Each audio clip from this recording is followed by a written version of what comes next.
podcast is part of the Sports Social Podcast Network. The Two-Footed Podcast is brought to you by EPLindex.com and our presenting sponsor, Liberty Shield. Liberty Shield is a VPN provider.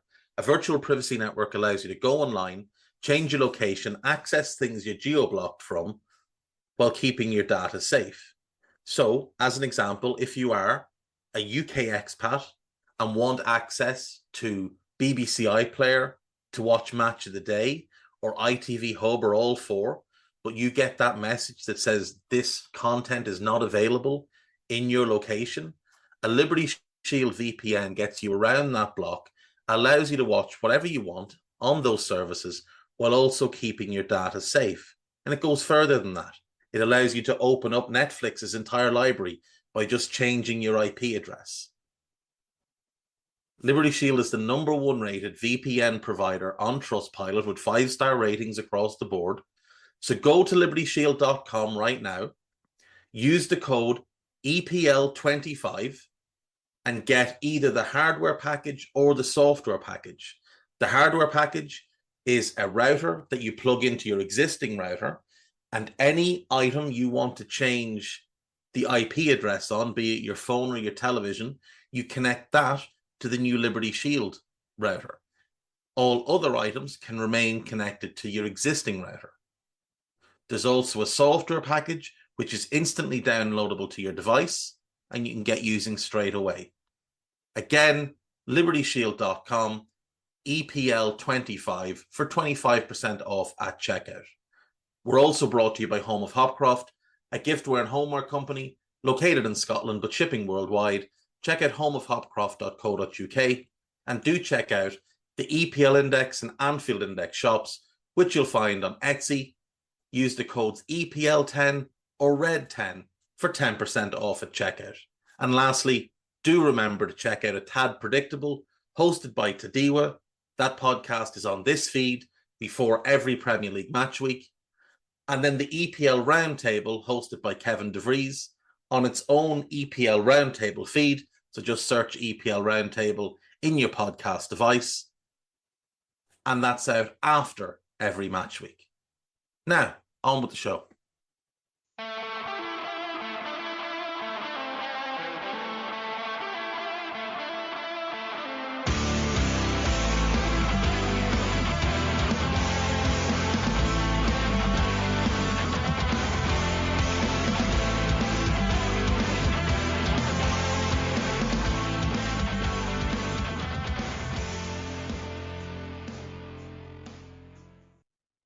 What's good, boys and girls? Two-Footed Podcast. Today is Tuesday, the 2nd of January. I am very under the weather, so apologies for any rambling that may take place.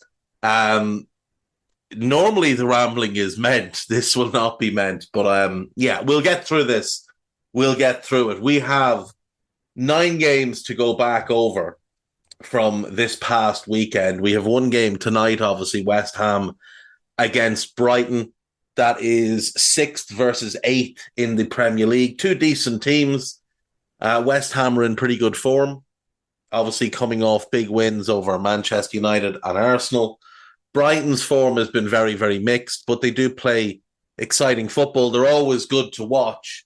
So that's a very watchable game. That is one that I think people will enjoy. We'll start with the early kickoff on Saturday. Luton Town 2. Chelsea 3. Chelsea went 3-0 up. Cole Palmer, Noni Mudeki, and Cole Palmer again. The second Palmer goal. Ice cold. Absolutely ice cold. Gorgeous little roll of the studs across the ball to create the moment. Stunning, stunning stuff. But from the minute that third goal went in, Luton absolutely battered Chelsea and should have gotten a draw. They did get 2 goals back, Ross Barkley and Elijah Adebayo. They should have scored at least one other.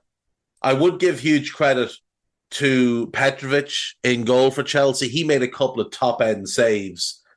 But defensively, Chelsea looked very, very ragged when Luton really put it on to them. The thing that stood out to me was Chelsea had control of the game with Caicedo and Gallagher. because Gallagher is the type of partner Caicedo needs. Someone that is a bit more dynamic going forward, allowing him to just sit in and hold that midfield. And I thought for 70 odd minutes, I thought he was outstanding, Caicedo. And then they brought on Enzo, and the midfield balance was completely lost. Because Enzo wants to sit in, and now Caicedo's been pushed into areas he's not comfortable in, and he had a very poor last 20 minutes or so.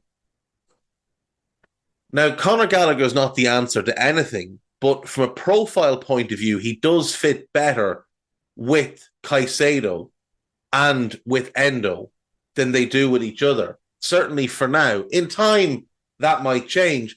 But I've seen Chelsea fans say, oh, well, but once you put Lavia in with the two of them, that's going to make it worse. Then you're going to have Caicedo and Enzo playing in areas that they don't want to play in.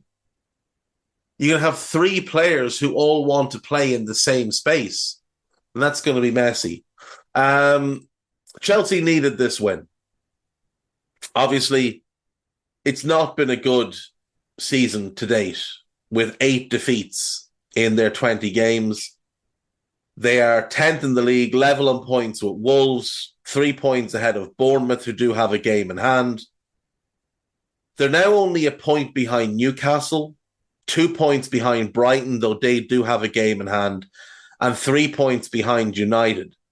Now, they're 12 points off top 4, 11 off the top 5. That top 5 have separated themselves. West Ham potentially look like the one team that maybe could string together some results and catch them, but I do think that top 5 is going to separate themselves. I think everybody else is playing for 6th. And I would include Chelsea and Wolves in that, considering, let's just say Brighton win tonight. Then we've got 5 points between 6th and 11th. And Brentford in 12th could win their game in hand over Luton and put themselves in that mix as well.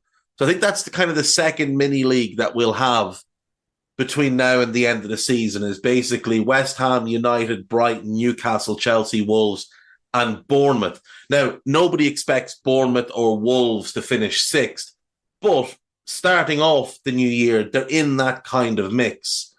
For Luton, it's another defeat. They'd won back-to-back games. They are starting to show a little bit more quality.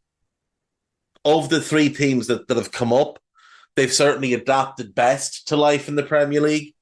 They're playing a brand of football that's not always all that good on the eye, but we saw some lovely transitions down the wing from them, some lovely interplay, some good overlapping, some good underlapping. They just need those strikers who are big physical beings to attack more. Because Alfie Doughty, Tahith Chong, Chidozie Ogbene, they put in some really nice crosses, and the strikers were just kind of on their heels as opposed to throwing themselves towards those crosses. So I'd like to see a bit more aggression from Adebayo and Carlton Morris, because they're big, strong, physical lads. I'd like to see them be more aggressive at attacking those crosses, at gambling that the cross is going to go into the corridor of uncertainty. And I think there can be more goals for them doing that. Moving on then. Crystal Palace 3, Brentford 1. Brentford went 1-0 up on 2 minutes. A nice finish from Keane Lewis-Potter. But from there, Palace played very, very well. Michael Olise equalised on 14 minutes. Ebere Eze put Palace ahead on 39. And then Olise, with a lovely slaloming run, wrapped it all up on 58 minutes. Good win for Palace. An important win for Roy Hodgson, because pressure is massively starting to mount on him. And I don't think he's going to see out the season, if I'm being honest. Cooper's available, Potter's available. I would imagine that eyes are being cast from Palace at both of them. I think Roy is another bad run away, or another bad result away from probably stepping aside. I think they'll give him the option to just retire. But they needed this win because they had a dreadful run of form, especially at home.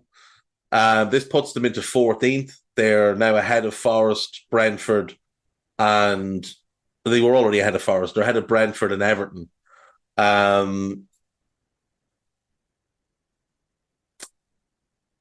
For Brentford, their form is very concerning. 5 straight defeats now. Um, is it 6? No, they beat Luton. They've lost 5 in a row since beating Luton. They'd lost 2 in a row before the Luton game, which came off the back of 3 straight wins and a very unfortunate defeat at Old Trafford. They were doing really well up until the 4th of November, and now the wheels have come off. Injuries are crippling Brentford right now, but they do have Ivan Toney coming back, which is an enormous boost for them. Man City 2, Sheffield United 0. City just very workmanlike, just did what they needed to do, didn't do any more than that. Rodri scored on 14, Alvarez scored on 61, and what that does is it puts them ahead of Arsenal in the Premier League table, a City who'd been written off by many of the Arsenal fans as being out of the title race, now ahead of Arsenal, and they have a game in hand. I've said all along, I maintain that it is City's league to lose. They have not played well yet, and they're third, 5 points off top with a game in hand, and Kevin De Bruyne to come back, and Erling Haaland to come back, and a defence that we know will improve as the season goes along. Sheffield United, it looks a lost cause. They're now 7 points from safety. They need to be very active in this transfer window. Aston Villa 3, Burnley 2. Villa making far harder work of this than it should have been. They went 1-0 up through Leon Bailey. 3 minutes later, Zeki Amdoni equalised. They went 2-0 up through Moussa Diaby, but then Lyle Foster equalised after Sander Berge had been sent off. But Douglas Luiz with a penalty on 89. It is a bit of a questionable one, but it looked a penalty to me at the time. The replays make it look less so. Villa have been really poor without Boubacar Kamara, but they are second in the league. Now, they would be top had they not dropped points to a bad Sheffield United team and a bad Manchester United team. That's 5 points that they are without, that they should have taken against those two teams, which would put them on 47. They'd be 2 points clear at the top. Instead, they're second, and they'll be thrilled. 20 games in, only 3 points off top. They couldn't have dreamed that things would be going this well. And they deserve to be there. They have been the second best team in the league thus far this season. Now, they have to go to City and go to Arsenal in the second half of the year, which will be tough games. And we know their away form is not as good as their home form. But they do have the likes of Liverpool and Newcastle and Manchester United all to come to Villa Park, and they've been great at home. They have been great at home. Burnley, a good performance, but another defeat, and they're now 5 points from safety. The other issue for Burnley and Sheffield United is their goal difference is just diabolical. I mean, 21 for Burnley, minus 21, minus 34 for Sheffield United. Your goal difference is terrible when there's no teams with a positive goal differential higher than your negative goal differential, as is the case with Sheffield United, and only 2 teams, those being Liverpool and City, whose thing is more positive than Burnley's is negative. They're just not very good. They're just not very good. It was great to see Lyle Foster score, though, so that's at least one positive to come out of that game. Wolves 3, Everton 0, and this could have been 5 or 6. Wolves were outstanding. Kilman on 25, Cunha on 53, and Craig Dawson on 61. Neto should have scored. Hwang should have had a goal. There was a couple of other chances that they had. Pickford made some decent saves. They missed some chances badly. Everton, 10 shots, none on target, which will tell you how their day But for Wolves, I mean, 28 points from 20 games, really, really good. Everton, 16 points. It would be 26, obviously. Everton would be sitting in 12th, if not for the fact that they cheated and got caught. They're 1 point ahead of Luton, and Luton have a game in hand. They've lost 3 in a row now. I still think they'll stay up. I had them down to go down, but Dyche has improved them more than I expected. I think they will look to add 1, maybe more, but probably 1 in January, just depending on finances. They may not be able to add anybody, but I think there's probably a loan they could work out to bring somebody in. I could see Danjuma's loan maybe getting cut short because it hasn't worked out. But Wolves, I mean, 11th in the league, 3 wins on the bounce. They're very, very good at home. I think they should be very happy with how things have gone. Nottingham Forest 2, Manchester United 1. Nicholas Dominguez on 64. Marcus Rashford equalised on 78. But Morgan Gibbs-White, who was outstanding in this game, won it for Forest on 82 minutes. Huge win for Forest. That's back-to-back wins now. They've created a little bit of separation on the relegation spots. They're 5 points ahead of Luton. And they should be very, very happy with that result. United, it's a 9th defeat in the Premier League this season. That's a 14th defeat in all competitions in 28 games. They have lost 14 games this season and won only 12 with 2 draws. That's not good, in case you're wondering. That's not good at all. I don't know how long they can stick with this manager. I mean, the only teams who've scored less than their 22 goals this season are Burnley and Sheffield United. Manchester United have an 80 million striker and 275 million wingers, though one of them obviously is not allowed to play because he upset the manager and hurt his feelings. They also have Marcus Rashford, who for me is one of England's best players, and yet they've scored 22 goals. And Bruno Fernandes, who by himself used to score 20 goals a season. They've scored 22 goals in the league. They've lost 9 times. The only teams who've lost more, Fulham, Forest, Brentford, Everton, and the bottom 3. That's the company Manchester United are keeping. They're one of the worst teams in the league. And 9 defeats, it really should be 12. It really should be 12. They should have lost to Brentford. They should have lost at home to Forest. That's twice this season Forest should have beaten them. And they should have lost at home to Wolves. And had they lost those 3 games, only Burnley and Sheffield United would have lost more. Now, we can remove one of their defeats that shouldn't have been a defeat because they should have gotten a draw against Arsenal but got robbed by poor referee. But then they should have been hammered at Anfield. So you'd be back to 12. Like, they've been very, very lucky, and they're still this bad. They're still this bad. 9 defeats in 20 league games is atrocious for Manchester United. Last season, they lost 9 in the league all season long. The year before, they lost 12. The year before that, they lost only 6. The year before that, they lost 8. The year before that, they lost 10. The year before that, they lost 7. 5. 10. And 8.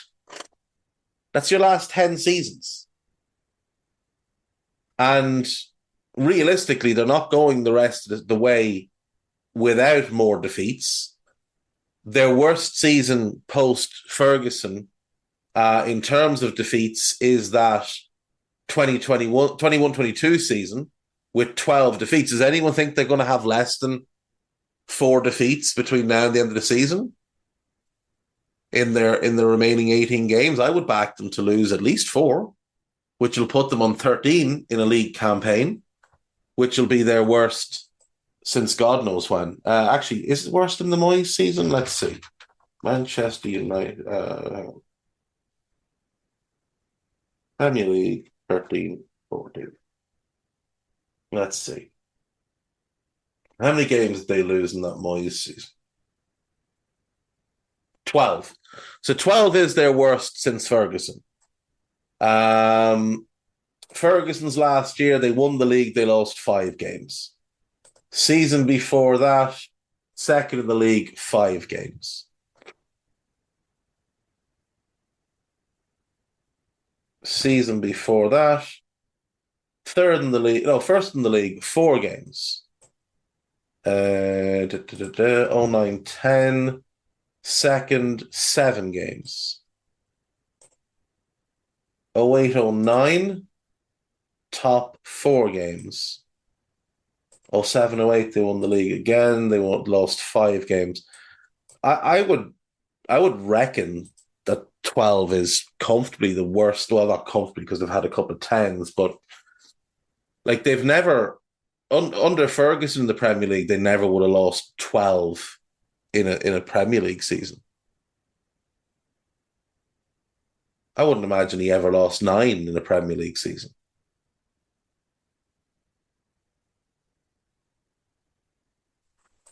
See if we can pull up.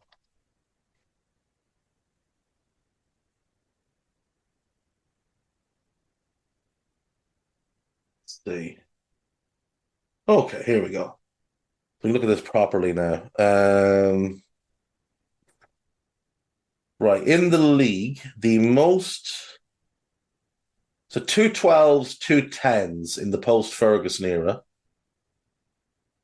In the Ferguson era, they lost 9 in 03-04 and 01-02.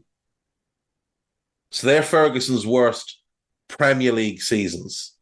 And they've already matched that. And it's January 2nd. Now, prior to the Premier League, they did lose. And remember, some of them Premier League seasons were 42 games, and they never lost 9 in any of them.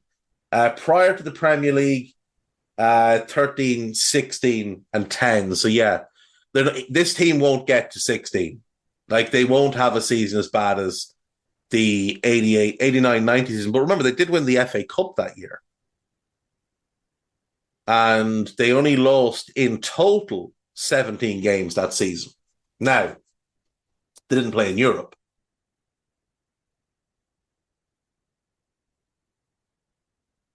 Season before, they lost 15 in all competitions, didn't play in Europe, obviously, no European football for any English team. I don't know. It's shaping up to be the worst United season in a long, long time. Like, it won't be as bad as the 73-74 season, for example, where they got relegated. But it'll be in the top 5 worst Manchester United seasons since they returned to the top flight in 75-76. It's going to be comfortably in the top 5. And I can't imagine this manager being allowed to continue. I know he won a cup last year. Whoop-de-doo. They've been a disgrace this year. We've gotten sidetracked and started rambling. So let's get back to the actual games. Fulham 2, Arsenal 1.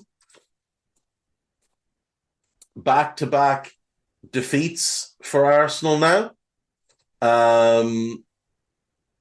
Against teams that they would have expected to beat. In truth, it should be 3 straight defeats because Liverpool should have beaten them.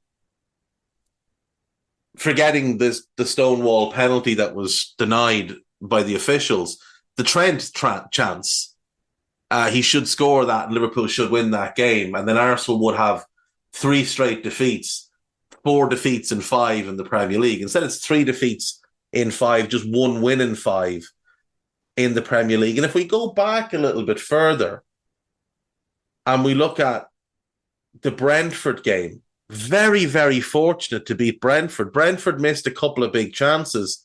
late goal from Kai Havertz wins it for Arsenal. Then they play Luton. Very, very fortunate to beat Luton. 3-2 down. They get back to 3-3. 6 minutes of added time is put up on the board. And Declan Rice scores in the 7th minute of added time.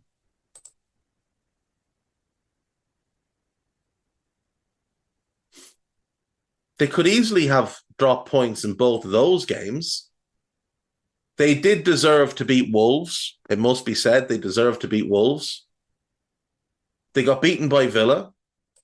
They dominated Brighton, but could still have ended up not winning that game if Pascal Gross takes his chance. It's 1-1, and I don't think Havertz gets that goal because I don't think Brighton would have been as open. Again, should have lost to Liverpool, did lose to West Ham, and deservedly so, and lost here, and deservedly so. They were outplayed in this game. They were outfought in midfield. They didn't look up for it. And this is the Arsenal that I've been talking about, a team that doesn't like getting punched in the face, that are soft. And they've been really poor now for a while. They're 4th in the league. They would be 5th if Spurs hadn't had so many injuries and suspensions. There's just no way around that. Like, Arsenal have been fortunate with injuries this season. Now, they'll say, oh, well, Thomas Partey's been out. You signed Declan Rice to replace Thomas Partey, and you continue to tell us he's the best defensive midfielder in the world. So surely if he's the best defensive midfielder in the world, he would be starting in defensive midfield, which would mean Thomas Partey is a squad player. Now, Rice had another stinker at the weekend, which followed on from a stinker against West Ham, a pretty poor performance at Anfield, a very poor performance against Villa. You're looking at 5 or 6 just in the league alone now. So the idea that he's been this incredible player for them is just, it's a falsehood. Arsenal. Right.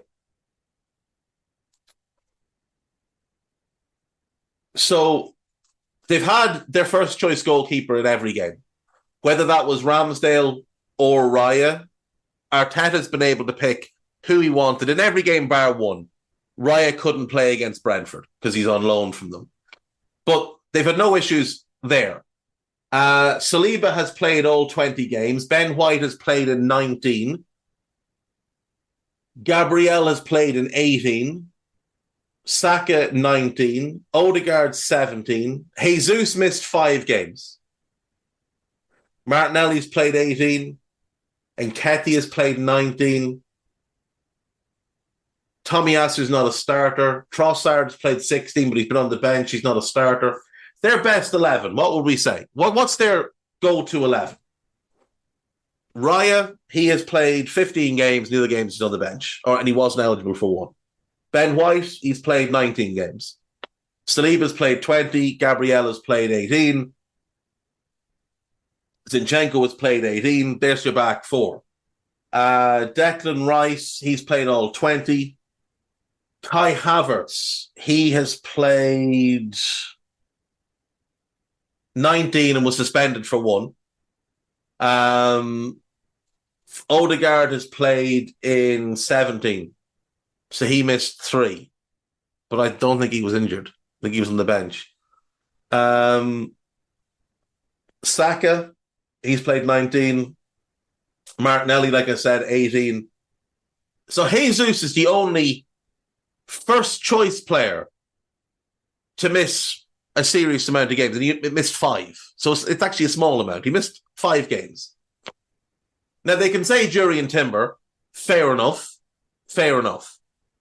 But where would he play? Right back? Well, you've got a £50 million player playing there. Left back, you've got a £35 million player playing there. So, not really buying the excuse of injury with them. Whereas you look at Spurs, Van de Ven's been missing for months, Maddison's been missing for months, Basuma's had multiple absentees, so has Papa Matar Sarr. So has Christian Romero. Richarlison missed some games. Like, Spurs have had much worse issues injury-wise and are only a point behind Arsenal. That's a concern if you're an Arsenal fan. Great win for Fulham. Great win for Fulham. A badly needed win as well after 3 straight defeats. They're on 24 points. And by the sounds of things, they're going to be active in January. Promises have been made to the manager. Hopefully Tony Khan gets his act together quickly and gets some players in, because this manager's doing an excellent job keeping them afloat with some questionable fits in different places. Brilliant to see Raul Jimenez scoring again. It'll always be good to see him scoring. And I did say it to Guy, like, he did get injured against Arsenal, so maybe it was a bit of a revenge game for him. I thought Arsenal would win. I genuinely am shocked that Arsenal didn't win. But yeah, great win for Fulham. Moving on. Tottenham 3. Did I point out who scored? It was Raul Jimenez equalising after Bukayo Saka's early opener, and Bobby D. Cordova-Reid with the winner on 59. Tottenham 3, Bournemouth 1. Pape Matar Sarr opened the scoring. Heung-min Son made it 2. Richarlison made it 3. Alex Scott pulled one back. Bournemouth should have been ahead in the first half. After the Sarr goal, Bournemouth were the better team from 10 minutes to the halftime break. And unfortunately just couldn't find a goal. And then Spurs get 2 in 9 minutes late in the second half to make it 3-0, which didn't reflect the game at all. But credit to Bournemouth, like, they went there, played their football and had a go and continued to look a good team. Spurs are 5th in the league, 1 point behind Arsenal, 1 behind City, but they've played a game more, 3 behind Villa. They're very much in the mix for top 4. And Bournemouth, they're 12th, 25 points, 3 behind Wolves and Chelsea, but they do have a game in hand. And they're in the mix for a top half finish. Irola's doing a great job. Finally, then, last night, we had Liverpool 4, Newcastle 2, a one-sided ass-kicking, a bit of a frustrating ass-kicking, it must be said, but Liverpool got there in the end. Salah on 49, Isak equalised 5 minutes later. Then Curtis Jones and Cody Gakpo made it 3-1. Sven Botman pulled one back, and Salah wrapped it up. Liverpool broke the record for the most XG ever totaled in a Premier League game since that began being tracked. They had the most shots registered in a Premier League game this season with 34. 15 of them were on target. Dubravka was outstanding. But really and truly, Liverpool should have scored 7 or 8 in this game. And it wouldn't have been... Like, you could play the same game over again and it would end 8-2 and it wouldn't be any different. Like, it would not be any different. Liverpool just missed big chances. Núñez missed a couple. Salah missed a penalty. Jones missed one. Gakpo missed one. Liverpool were just rampant. Absolutely rampant. There was nothing Newcastle could really do to stop them. Even playing a deep block, it didn't make any difference. They got overrun in midfield. Jones and Endo were outstanding for Liverpool. Guimaraes got a yellow card in the first half, and it really did diminish his impact on the game. Referee was pretty poor through the night, but he did get the big decisions right. But there was a bunch of small decisions he got wrong. Joelinton, I don't know how he didn't get sent off. Like, he committed so many fouls in that first half, and some of them weren't even given as fouls. There's one on Luis Diaz, when he should have already been booked after karate chopping Dominic Szoboszlai. He should have been booked for that. And then a couple of minutes later, he hauls down, he trips Luis Diaz. No free kick is given. And Diaz got booked for remonstrating. Nonsense. Joe Gomez got hacked down in the second half and no free kick was even given. I do think when Anthony Taylor watches that game back, he'll realise he made some mistakes. So, That's all you can really ask for, is he does realise that he's made mistakes. So Newcastle are ninth. They, like Manchester United, have lost 9 times in the Premier League this season. At least they can score like a real team. But defensively, they've not been good of late. 29 goals conceded in the league this season. But 3 were to Everton, 4 were to Spurs, 3 were to Forest, and 4 to Liverpool. That's 14 goals conceded in just those games. They also, remember, lost to Luton. But that was only 1-0. 14 goals conceded in 4 games. Does skew the fact that when this team is right, they are very good defensively. I don't know what's going to happen with Eddie Howe. I'm not sure who the guy would be that they would go and get if they decided to move on from Howe. I have a feeling Graham Potter would be high on the list, given he's got a close relationship with Dan Ashworth. It feels to me like that might be the play. Do I think it's the right play? I don't know. But I don't feel like Eddie Howe has done a particularly good job this year. I think he had a brilliant first 18 months, but this year I feel like he's kind of gotten caught up in doing one thing and playing one specific way, whereas the old Eddie Howe was a bit more flexible and a bit more pragmatic. Like, his players have been run into the ground. They're exhausted. And he's continuing to try and play the same way, home and away. You've got to have some alterations in there. And he is a guy who's going to be walking a tightrope, because that's a club with huge ambition and huge money behind them, obviously. And for all the good he's done, it wouldn't take much, I don't think, for them to just say, you know what, let's make a change. He deserves an immense amount of credit, and the work he's done there will absolutely get him a good job afterwards. But it wouldn't surprise me if he's not the Newcastle manager by like March if things don't turn around. They could easily drop into the bottom half quite soon. And while it doesn't really matter whether you're 9th or 11th, there is a psychological thing to that. Their next game, they've got City home. Well, first of all, they've got Sunderland away in the Cup, which is going to be really tough. And Newcastle have not been good away this year. Then they get City home, and then they go to Villa.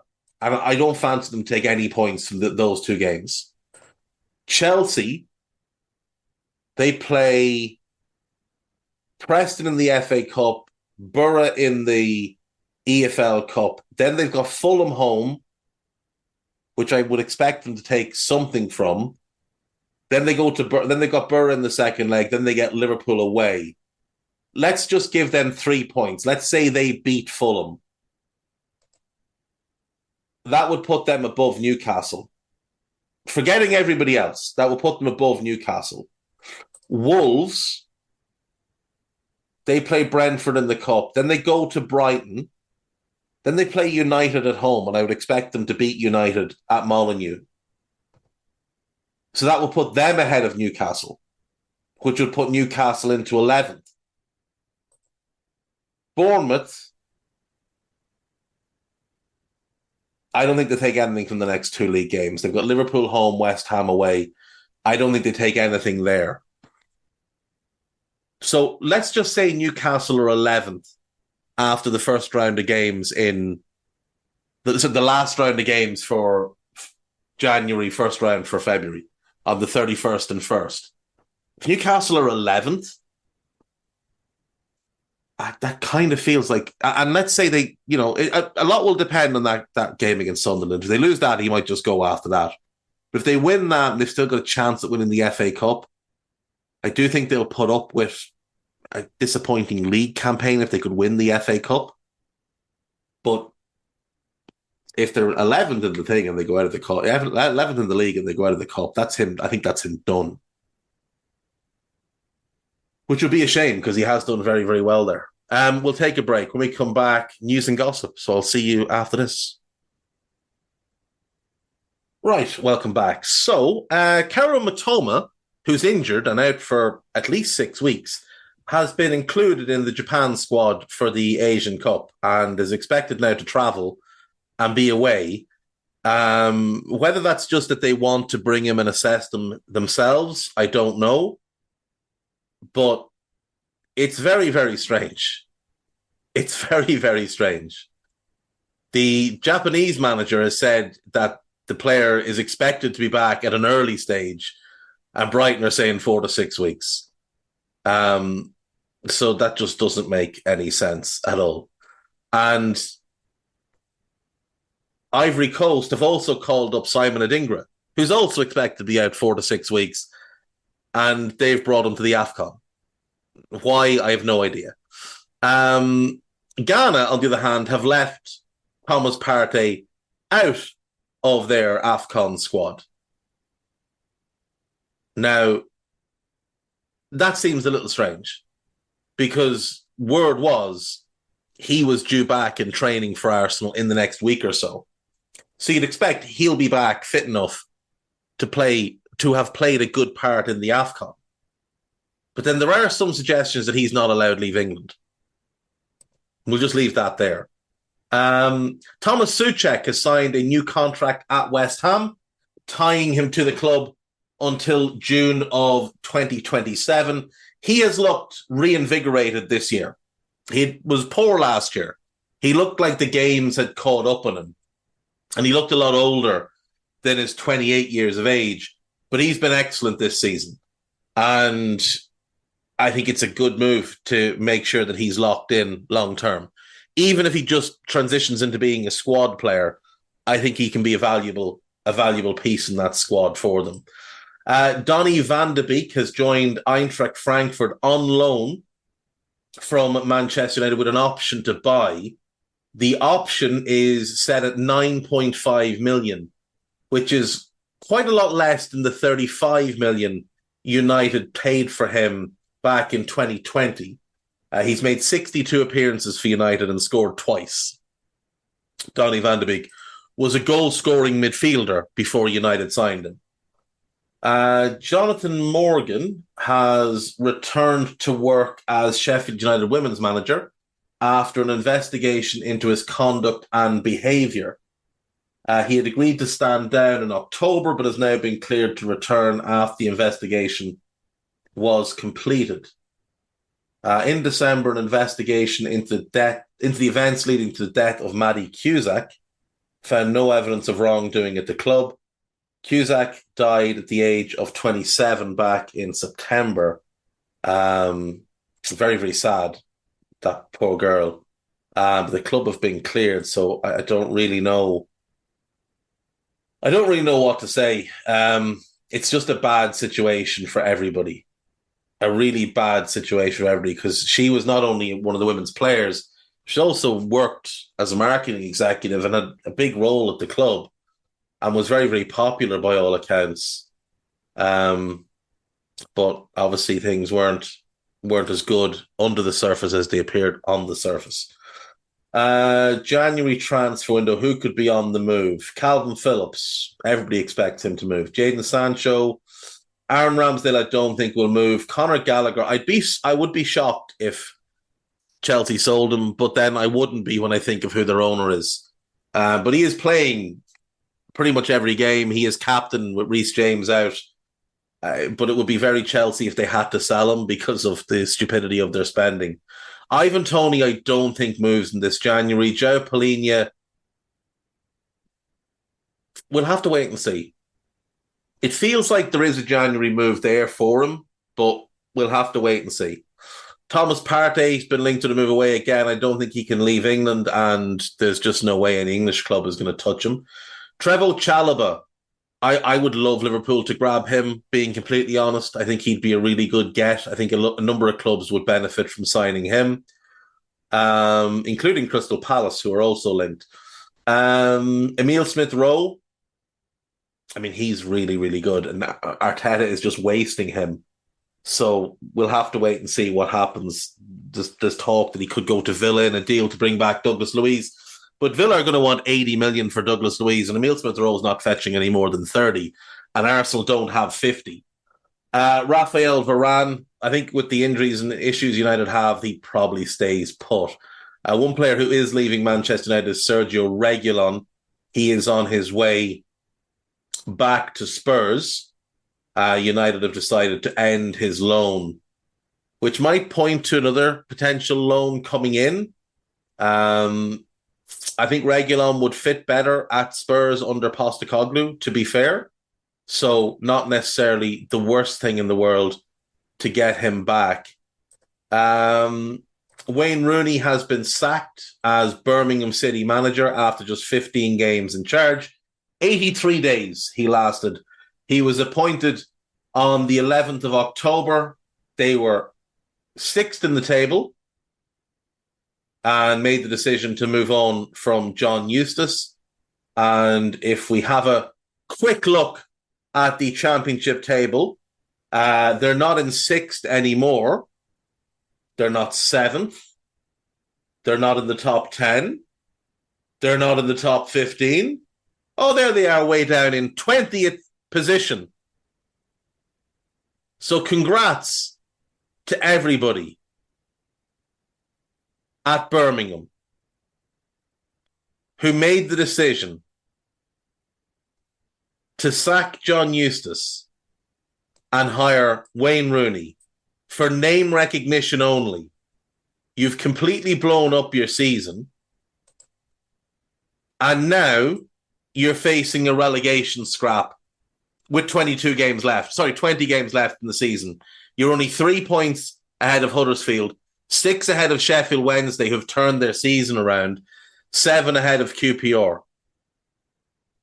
And you're going in the wrong direction at QPR hour as well. But you're very much going in the wrong direction.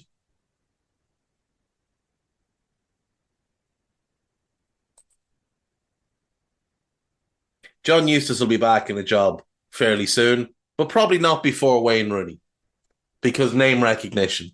Because him and Lampard and Gerrard will continue to get opportunities because of what they did as players, despite the fact that all three of them are absolutely garbage as managers. They're all dreadful managers. What else have we got here? There's currently games going on in Scotland, which was a bit strange. Rangers are 2-0 up at home to Kilmarnock. Aberdeen are 2-0 up away to Ross County. Hearts are beating Livingston. And Hibs and Motherwell is 1-1. Just in case you were wondering what time of day it is 18 minutes past 4. Yeah. Right, we'll do the gossip. We'll do 2 days worth. Right. Monday's gossip. Manchester City have agreed a deal to sign River Plate's Argentine under-17 midfielder Claudio Echeverria. On a 6-year contract, he will remain at River Plate until December of next year when he turns 18 and can make the move. Manchester United have decided against activating Raphael Varane's contract extension, which means he can leave on a free next summer and he can sign a contract to leave on a free as of yesterday. Leicester want to sign Liverpool winger Fabio Carvalho. Well, he's not a winger, but he'd make sense for them. Liverpool have sent scouts to watch Michael Olise in recent weeks. I would love Liverpool to sign Michael Olise. Pape Matar Sarr is close to agreeing a new long-term contract with Tottenham. Unfortunately for Tottenham, he's just gotten injured again, so that's a blow. Arsenal will allow Reece Nelson to leave the club on loan in January. Sign him to a £100,000 a week contract in the summer. £100,000 a week. And now prepared to let him go on loan. Monaco are closing in the deal to sign Thilo Carrere from West Ham. Juventus, Nice and several Premier League clubs are interested in Ademola Lookman. Sheffield United want to sign a goalkeeper on loan in January with Anderlecht's Kasper Schmeichel a potential target. Okay. Um, Brentford have made a £21.6 million bid for Real Betis' 18-year-old Spanish under-21 winger Asana Diao. He's super talented. Southampton are considering a move for Manuel Benson. Yeah, I mean, he's proven quality in the Championship, so it could make sense for them. West Ham have activated a one-year extension on the contract of Vladimir Sufal, but he wants a longer deal. Makes sense to maybe do a 2-year extension with him. Given he's 31, you don't want to do too much longer than that. Eintracht Frankfurt are close to agreeing a loan deal with Wolves for Sasa Kalasic. Yeah, he's completely fallen out of favour, so makes sense. Brighton and Crystal Palace both want to bring in Kieran McKenna as the new manager. Both of them have managers, and Brighton aren't changing manager anytime soon. But for Crystal Palace, it could make sense. I still think he'll stay at Ipswich till the end of the season, though they have dipped a little bit and have gone from nose to nose with Leicester to now being 10 points behind and risking getting overhauled and dragged back into the playoff mix, which it'd still be a great achievement to reach the playoffs in your first season in the Championship, but they were looking like good value to go up automatically.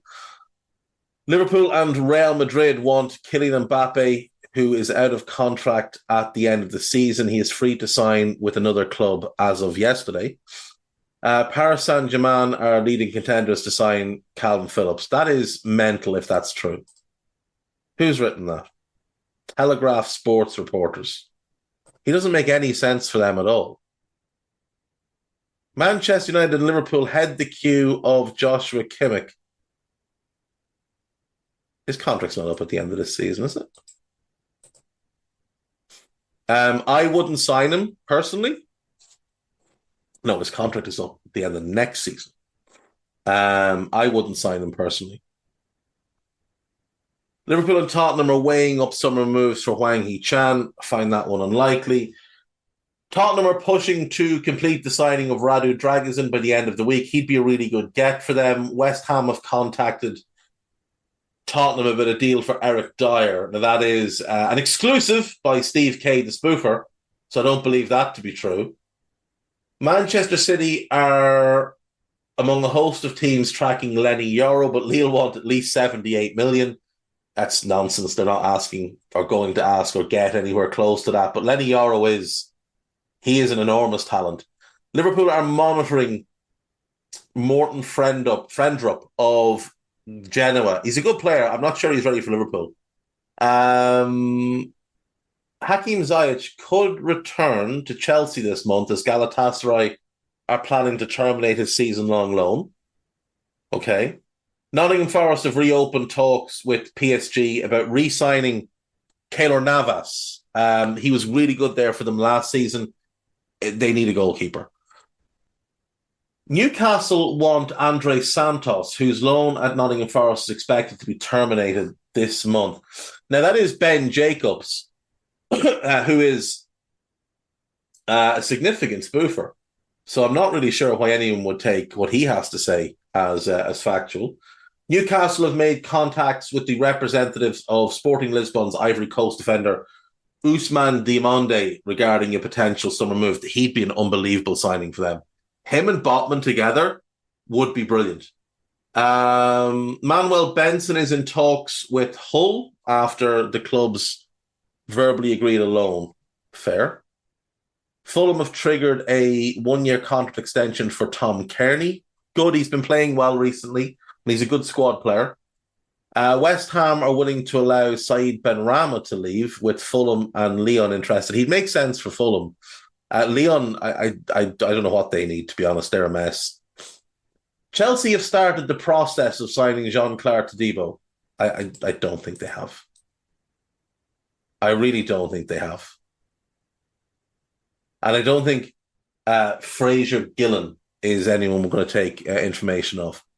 Arsenal could recall Kieran Tierney from his loan at Real Sociedad following Zinchenko's injury. I don't think there's a break in that loan. Maybe there is. I think it was reported when he went there that there wasn't. Chelsea are keen on Germany's under-17 World Cup winner David Odogu, the 17-year-old Wolfsburg defender has not played a senior game in the Bundesliga yet. So he could go there and then spend the next 5 years on loan. Carlos Vela, formerly of Arsenal, could return to Real Sociedad on a short-term deal. He also was an offer from Cruz Azul in his homeland of Mexico after his deal with LAFC expired. I was a little bit surprised he didn't renew because he's the best player they've had in their history, and he's been an incredible player in MLS. I mean, he's one of the great MLS players, one of the greatest MLS players. Forgetting what players have done elsewhere, just on what they've done in the MLS. I mean, what he's done at LAFC is incredible. And pre-injury, he was just ridiculous. Like, that 2019 season when he scores 38 goals in 36 games is sensational. He hasn't quite been the same since, but pretty good the last 2 years, playing a different role. Yeah, right, folks, that'll do. We have soldiered through, so I will see you all tomorrow. Take care of yourselves. Bye-bye.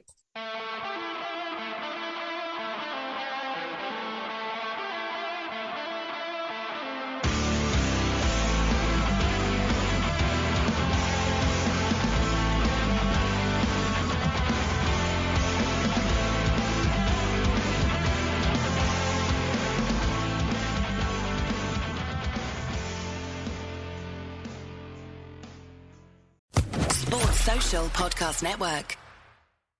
Why don't more infant formula companies use organic, grass-fed whole milk instead of skim? Why don't more infant formula companies use the latest breast milk science? Why don't more infant formula companies run their own clinical trials? Why don't more infant formula companies use more of the proteins found in breast milk? Why don't more infant formula companies have their own factories instead of outsourcing their manufacturing? We wondered the same thing. So we made ByHeart, a better formula for formula. Learn more at byheart.com.